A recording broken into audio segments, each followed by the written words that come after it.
오늘의 말씀은 예수님의 재림에 대한 말씀, 그리고 이 종말에 대한 말씀을 우리가 배우게 됩니다. 마태복음 24장의 말씀은 예수님의 이 마지막 오실 때의 이 재림의 시점, 이 종말에 대한 말씀을 우리들에게 해주지요. 자, 그럼 이 종말이란 말의 기원은 누구로부터 시작되었을까 하는 것입니다. 이 종말이란 어떤 의미죠? 이 지구와 온 우주가 없어지고 사라진다는 말입니다. 그것은 다른 종교에서 이 종말에 대한 말이 없습니다. 사후의 세계는 있어도 이 땅은 영원히 없어지지 않는 곳이라고 가르치지요. 하지만 이 우주의 종말에 대해서 말한 종교가 바로 기독교입니다.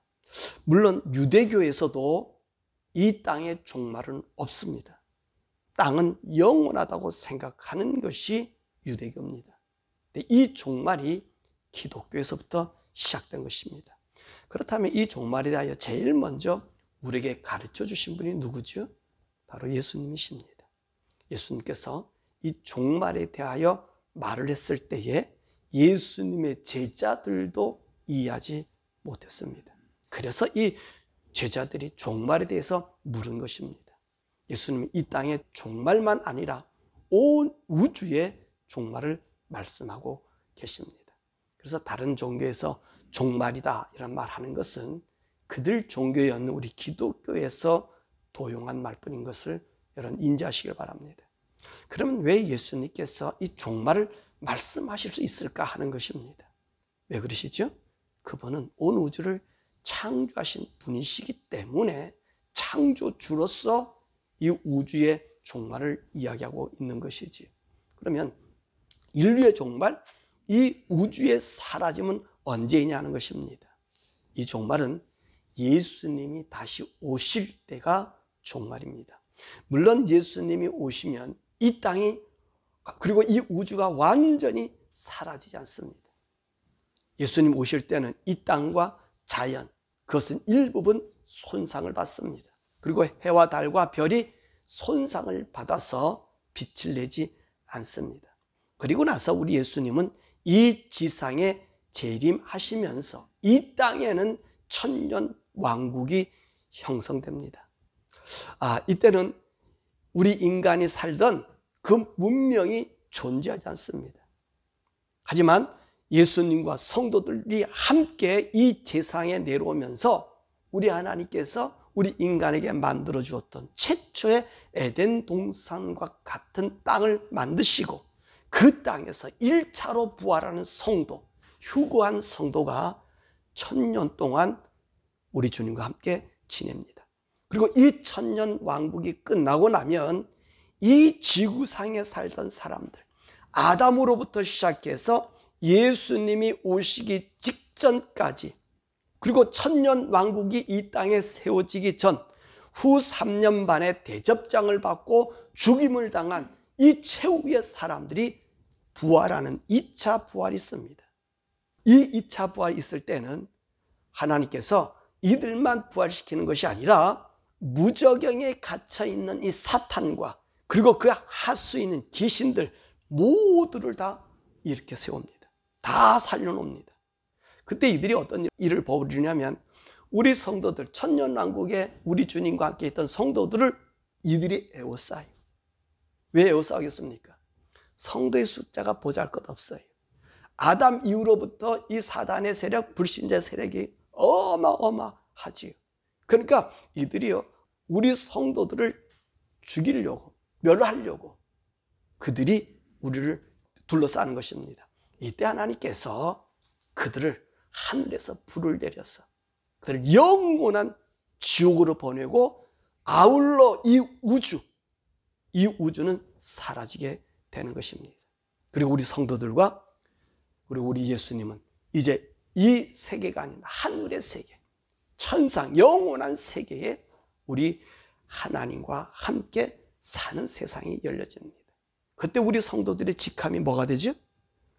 하나님의 아들로서 이 영원한 영의 세계에서 하늘나라 세계를 다스리는, 천사들을 다스리는 하늘나라에 상속받는 자로 분봉왕으로 살게 되는 것입니다.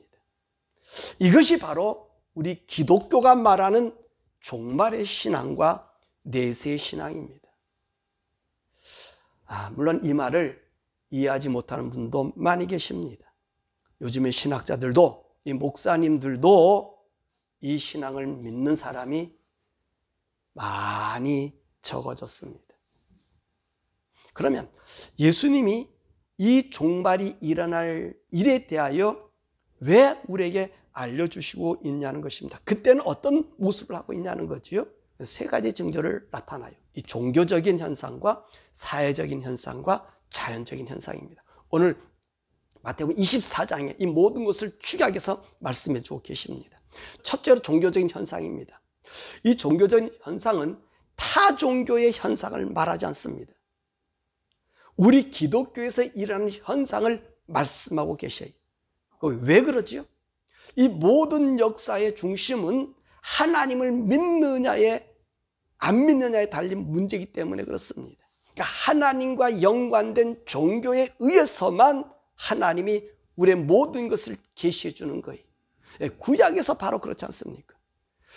구약에서는 이 유대인들이 이 모든 역사의 중심이 아닙니까? 이들이 하나님을 섬겨야 하는데 하나님을 섬기지 아니하고 이방을 섬기기 때문에 이들을 교훈하시기 위해서 세상에 열국을 일으키신 거예요. 그래서 애굽을 일으키셨고요, 그리고 아수르를 일으키셨고요, 바벨론을 일으키셨고요, 페르시아 제국을 일으키셨어요. 왜 그들을 일으키셨어요? 하나님의 존재를 알려주시는 거예요. 이처럼 마지막 때에도 기독교를 중심에서 나타나는 현상입니다. 그러므로 마지막 때에 기독교의 모습에서 우리 예수님의 재림을 알 수 있다는 것입니다. 자, 이 마지막 때 나타난 두드러진 모습이 뭐라고요? 이 거짓 선지자들이 많이 일어난다는 것입니다. 구약에서도 마찬가지예요. 이스라엘 나라가 망할 때, 적국에서 복속될 때 이 이스라엘 안에는요, 거짓 선지자들이 가득 찼습니다. 다른 종교의 선지자들과 아울러 이 거짓 선지자들이 함께 모여서 이 다른 선지자들과 이방 선지자들과 함께 이 백성들 어디로 이끌어가죠? 우상 섬기는 데로 이끌어갔습니다. 이처럼 예수님이 오시기 전에도 이 거짓 선지자들이 많이 일어난다는 말입니다. 왜 그럴까요? 이들은 하나님 말씀을 이 세상과 아주 잘 조화합니다. 섞습니다. 구약에서 똑같지 않았습니까? 거짓 선지자들이 하나님을 경배하고 또 우상도 경배하도록 그들을 이끌어갔다는 것입니다. 이런 문화가 오늘 이제 예수님 오실 때에 우리에게 나타나는 거예요. 이 세상에 정착되는 거예요. 그래서 마지막 때는 우리 기독교가 혼합 사상으로 채워지는 거예요. 그래서 종교다원주의, 종교 간의 대화, 종교 간의 협력 등이 이루어지는 거예요. 구약의 모습과 다를 바 하나도 없어요. 그래서 하나님의 말씀의 절대화가 아니라 하나님의 말씀을 객관화, 일반화시켜서 뭐라고 얘기하죠? 예수만 구원이 있고 교회만 구원이 있는 게 아니라 다른 종교에서도 구원이 있다. 그렇게 얘기해요. 다른 종교에서도. 이것이 대표적으로 선언한 집단이 어디죠? 캐톨릭이에요. 거기에 우리가 WCC나 WA 이 로잔이 지금 거기에 지금 발버둥 치고 앉아 있는 겁니다. 이런 거짓 선지자들이 일어나고 있는 거예요. 이로 인해 나타난 현상이 뭐냐? 참 성도들이 모든 민족으로부터 미움을 받는다는 것입니다. 참 성도라고 하면 우리가 예수님을 믿으면 구원받습니다. 그래서 예수 믿는다고 해서 다 성도가 아니지요. 여러분 기억하셔야 해요. 내가 교회 나온다 해서 하나님의 구원받은 성도라고 하면 착각인 거예요. 구원받은 성도는, 예수 믿는다는 성도는 예수님 외에 그 어떤 것도 용납하지 않습니다. 이게 성도예요. 오늘도 마태복음 24장에도 얘기했지만 참 성도가 핍박받게 되는 거예요. 섞일 수가 없어. 우리 기독교는 섞여질 수가 없어. 우리 아침마다 예레미야 말씀 보고 이사야 말씀 보았잖아요. 그죠? 계속 보세요. 거기 누가야? 안 믿어요. 하나님 말씀 안 들어요. 보여줘도 안 믿는 것이 누구냐? 그러니까 누구만 고통당해요? 하나님 믿는 선자만 두드려 받고 감옥에 갇히고. 그러니까 예레미야 같은 선자가 뭐라 얘기해요? 하나님, 나 도대체 나 하나님 말씀 안 전하겠습니다. 내가 태어난 것이 너무 억울합니다. 그러잖아. 자기 태어난 거예요. 예레미야 선지자도 하나님 말씀 들려주니까 아도 안 믿고 오히려 자기가 박해받으니까 자기가 태어난 것에 대해서 하나님 원망하죠. 믿어주는 사람이 있어야지. 혼자만 그러니 자기가 정신병자 같으니 자기도 얼마나 답답하겠어. 그런데 어때요? 하나님 말씀이 그에게 주니까. 그러니까 앞으로 그런 현상이 우리에게 나타난단 말입니다. 그리고 이 마지막에는 예수 그리스도의 복음이 어떻게 한다고요? 온 세계에 퍼진다는, 온 족속들에게 알려준다는 것입니다. 그리고 마지막에 또 누가 나타나냐? 거짓 그리스도가 많이 나타나요. 거짓 선지자, 거짓 목사들이 많은 반면 거짓 신학자도 많은가 반면에 또 그리스도라고 하는 녀석들이 나타나요. 자신 메시아라고 합니다. 왜 그러냐면 이 마지막 우리 주님 오실 때쯤 되면 이 땅이 너무 혼란하고 희망이 없어요. 사람이 고통스러워요. 그러니까 그 사람들에게 희망을 주는 어떤 자들이 나타나서 자기가 예수님의 이름을 빙자한 일들이 나타난다는 것입니다. 둘째로 사회적인 현상이에요. 오늘 보니까 국가 간과 민족 간의 전쟁이 많이 일어난다 그랬습니다. 왜 그럴까요? 이 세계는요, 이 세상을 통제할 수 있는 지도자 나라가 없다는 말입니다. 이 제국이 일어나면요, 이 제국이 세계의 질서를 이렇게 잡아갑니다. 근데 이 마지막 때는요, 세계의 나라가 우열을 가리기 힘들어요. 그러니까 서로가 힘을 과시하는 거예요. 그러니까 지금 보면 그렇잖아요. 자기한테 맞는 사람들 세력이 규합되고 세력이 갈라지고 이러다 보니까 분비 경쟁이 일어나서 싸움은 필연적으로 나타나요. 그러니까 혼란이 가중되는 거예요. 그러니까 민족과 민족, 나라와 나라의 싸움이 이제 많아지면 안까지 싸움이 적지요. 앞으로 이 싸움이 일어납니다. 세 번째 자연현상입니다. 오늘 본문의 말씀 보니까 곳곳에 기근과 지진이 많이 일어난다. 누가복음 21장 11절, 25절, 26절에 보니까 지진이 일어나고 기근이 일어나고 전염병과 무서운 일이 하늘로부터 큰 징조들이 나타난다 그랬어요. 그리고 1월 성신의 징조가 있고요. 바다와 파도의 성난 소리로 인하여 혼란 중에 공고하다. 그래서 하늘의 권능들이 흔들려서 사람들이 기절한다. 여러분, 앞으로의 지진 이게 엄청나지요. 가뭄, 홍수, 지금 그러자면 태풍, 하리케인, 사이클론 다 태풍의 종류들이잖아요. 이것들이 점점 더 세워져요.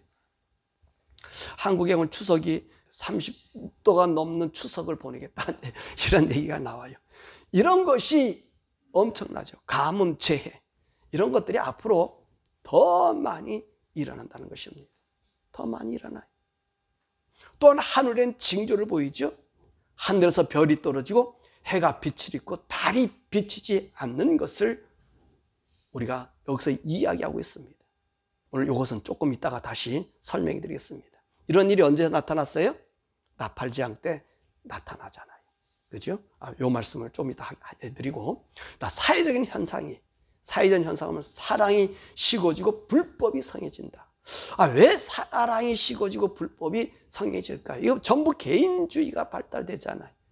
개인주의가 발달되면 남의 배려가 없습니다. 또 그뿐만 아니에요. 기근이 오고 자연적인 현상이 와서 우리가 일조량도 생산량도 모든 것이 줄어들고요. 바다가 3분의 1씩 주고 고기가 모자라고. 그러니 보세요. 내챙기기도 어렵다는 것입니다. 기근으로 죽는 사람이 부지기수인데 누가 더 누구를 줄 수 있는 상황이냔 말이에요.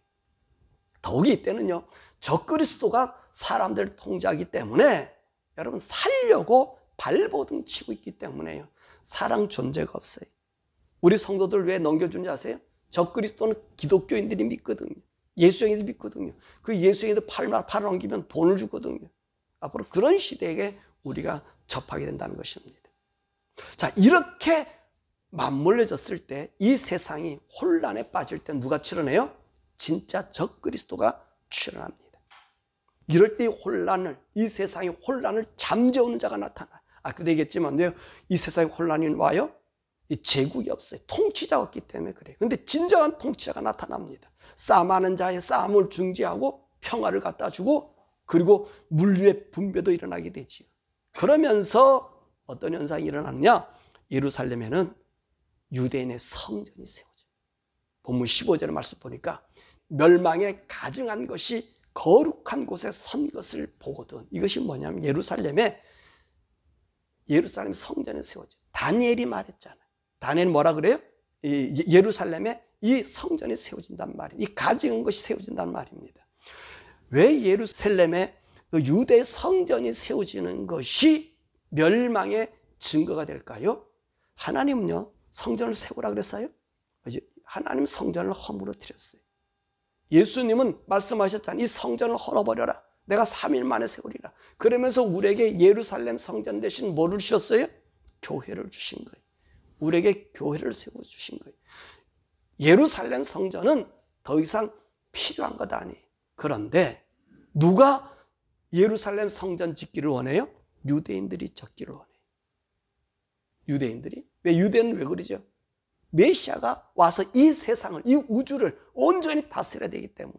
근데 적임자가 누굽니까? 이 적그리스도가 세울 수 없는 예루살렘 성전을 세운다는 말입니다. 세워요. 그럼 왜 적그리스도가 예루살렘 성전을 세우지요? 예수님 오시기 위해서, 재림을 준비하기 위해서? 아니에요. 적그리스도 그 녀석이 자신이 왕이 되고 하나님 되기 위해서 성전을 세우는 것입니다. 이가 이 성전을 세우고 나면 하나님께 드리는 제사, 유대인의 제사를 금지합니다. 자기가 모든 경배와 영광을 받게 되는 거죠. 그래서 이 사탄의 처소여 경배 처소가 되기 때문에 이 거룩한 곳이 뭐예요? 주님의 이름을 갖고 있는 예루살렘 도성 아닙니까? 그 솔로몬 성전 지어졌던 곳 아닙니까? 그곳에 자기 이름을 두기 위해서 빙자해서 건물을 짓기 때문에 바로 이곳에 사탄의 이 거룩한 곳을 더럽히는 이 멸망에 가증한 것이 된다는 것입니다. 자, 이런 현상이 나타나면 우리 성도는 어떻게 해야 될까요? 사실 우리가 이 적그리스도가 예루살렘의 성전이 지어진다라고 하면 정말 여러분들은 준비하셔야 돼요. 이것은 현저한 예수님이 이 땅에 오실 징조가 된다는 것입니다. 예수의 재림이 얼마 되지를 않은 거예요. 바로 이 예루살렘에서 성전이 건축되고 이 예루살렘에 자기가 들어서 왕이 되는 순간 곧바로 우리에게는 어떤 현상이 일어나죠? 7년 대환란이 시작되고요. 이 7나팔이 불려지기 시작합니다. 첫 나팔이 불려지게 될 것이. 바로 이때 성도들은 어떻게 해야 되느냐? 15절 18절의 말씀이 지붕에 있는 자는 집 안에 물건을 가지러 가지도 말고 밭에서 일하는 사람 밭 가장자리에 자기가 벗어선 겉옷을 가지러 가지 말라 그럽니다. 이 무슨 말이에요? 무지무지 긴박하다는 것입니다. 이젠 세상의 미련을 갖고 살 그런 시간이 아니라는 거예요. 우리가 세상의 미련을 갖는 순간 우리는 그곳에서 빠져나올 수가 없어요. 왜냐하면 적그리스도가 통치하면요, 모든 것이 그의 통제에 들어가기 때문에 우리가 거래한 모든 것은 그가 허락하여서만 가능하고요. 또 그가 준 표에 의해서만 모든 양식과 모든 움직임을 할 수 있기 때문에 여러분, 이 세상의 미련을 갖고 내가 조금 더 살겠다라고 하면 그것으로 끝나게 된다는 것입니다. 그러게 오늘 24장 얘기예요. 자, 그러면 조금 더 설명해 드릴게요. 여러분 앞에 그 도표를 드렸습니다. 오늘 이 마태복음 24장에 우리 주님께서 개연적으로 해준 말씀을 요한계시록에서는 아주 이 부분을 잘 보여준 것입니다. 자, 맨 첫 장에 여러분들이 준 것을 보면 성경적 휴거 및 7년 대환란이라고 그랬습니다. 쭉 보면 교회시대, 성령시대 이렇게 써놨죠. 십자가 뒤에 옆에 노란 띠로 있고요. 이방인의 때, 그 다음에 재난의 시작, 7재앙이라는 얘기가 나왔죠. 이때가 바로 오늘 예수님께서 말한 우리 주님이 오시기 전에 이 세상의 혼란상이 우리에게 나타납니다. 이 세상의 혼란상이 나타나요. 그러면서 어떤 일이 생겨지느냐? 이 예루살렘에 아까도 얘기했지만 멸망에 가증한 것이 이 성전이 세워지게 됩니다. 이 성전이 세워지고 나서 오늘 적그리스도가 내가 이 성전에서 왕이라고 선포하는 그 순간에 이 땅에는 마지막 한 일에 다니엘에게 보내줬던 70일에 중에서 69일에는 지나갔고요. 한 일회가 남았죠. 이 한 일에 재앙이 우리에게 떨어지게 된다는 것입니다. 그러니까 이 적그리스도가 예루살렘 성전을 언제까지 채워져요? 7인 이 재앙 있을 때까지 이제 이게 준비 작업이 다 돼요. 그래서 내가 그리스도다라고 얘기하면 이제 전 3년 반에 나팔 재앙이 일어나게 되는 것입니다. 왜 지금 예루살렘 성전에는 예루살렘에 성전이 있다는 곳은 성전이 있나요? 유대인의 성전 없어요. 즉 황금돔이라고 하는 것은요 이슬람 사원이에요. 이슬람 사원이 지금 솔로몬 성전 자리에 딱 앉아 있는 거예요.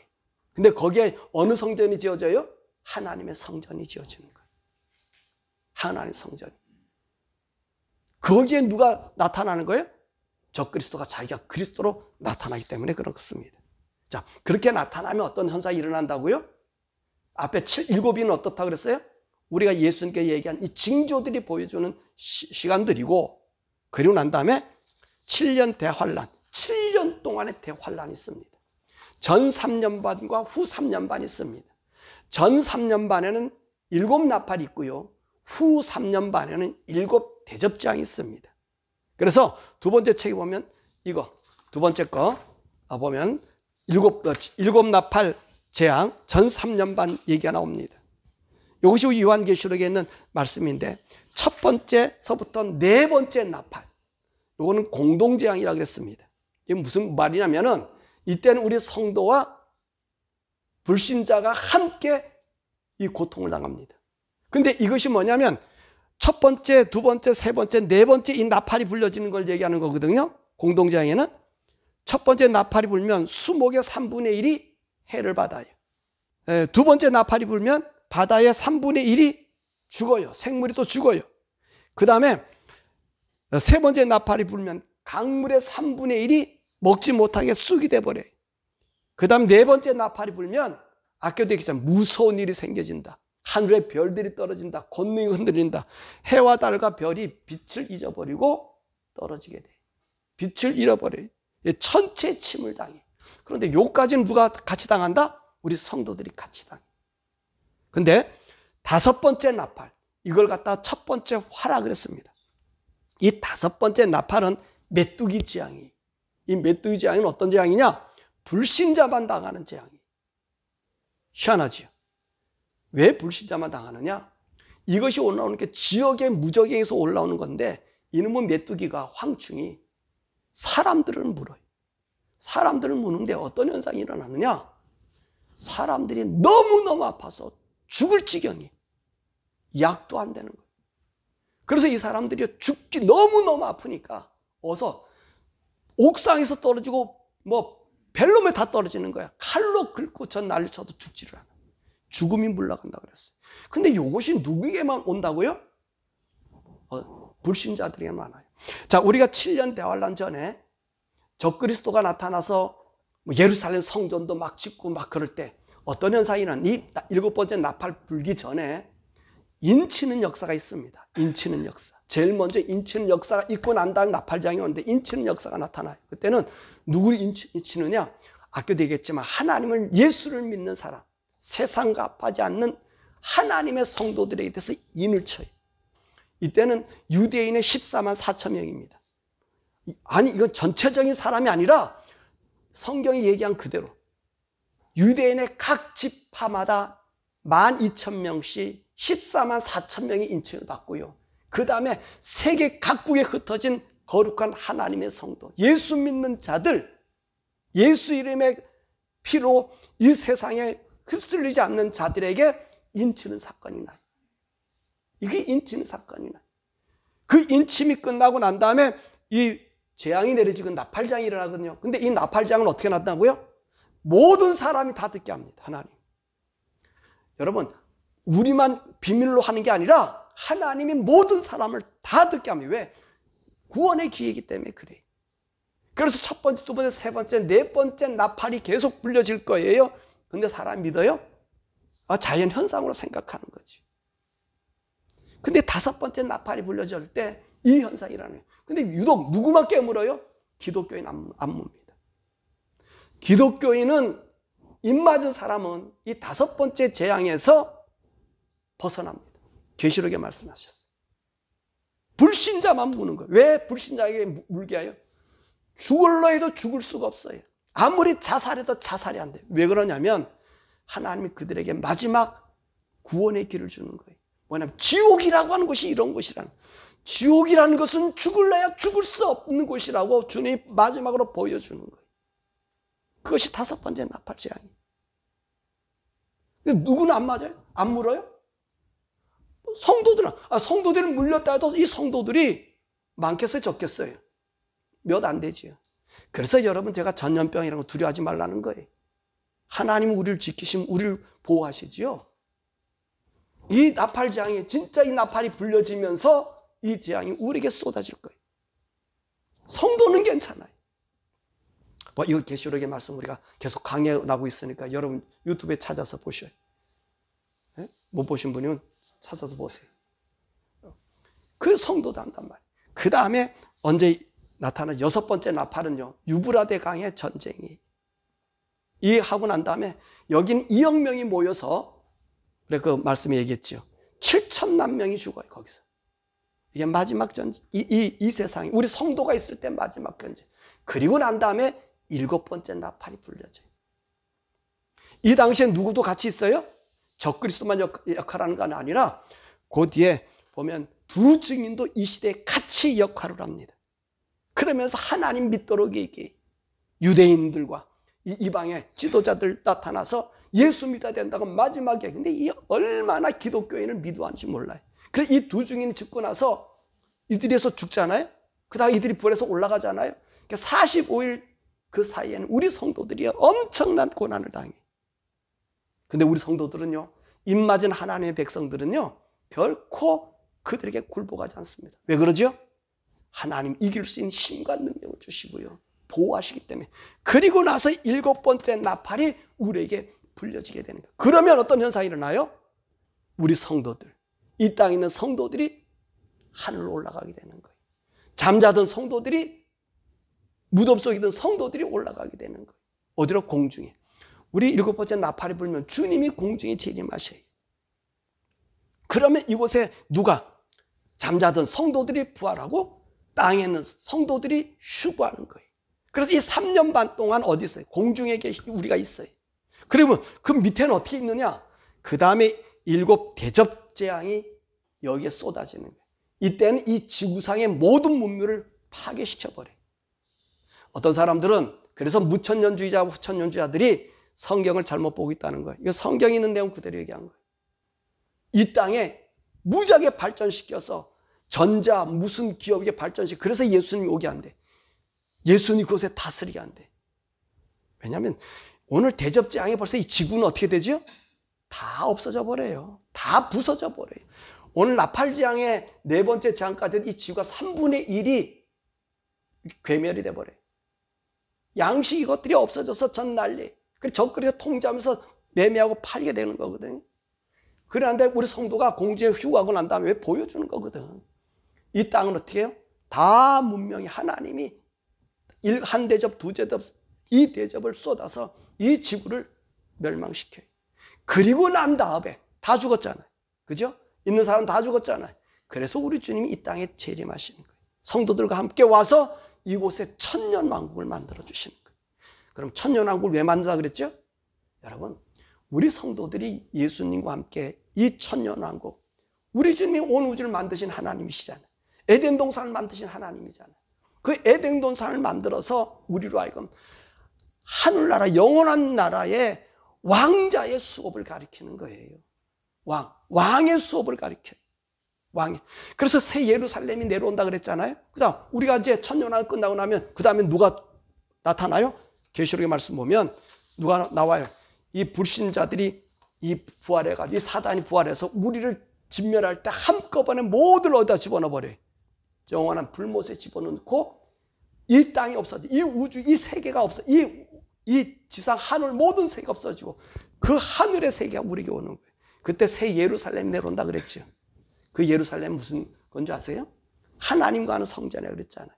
거기에 누가 들어가요? 우리가 들어가는 거예요. 왜? 왕, 이 하나님의 자녀들이 어전회의하러 들어가는 거예요.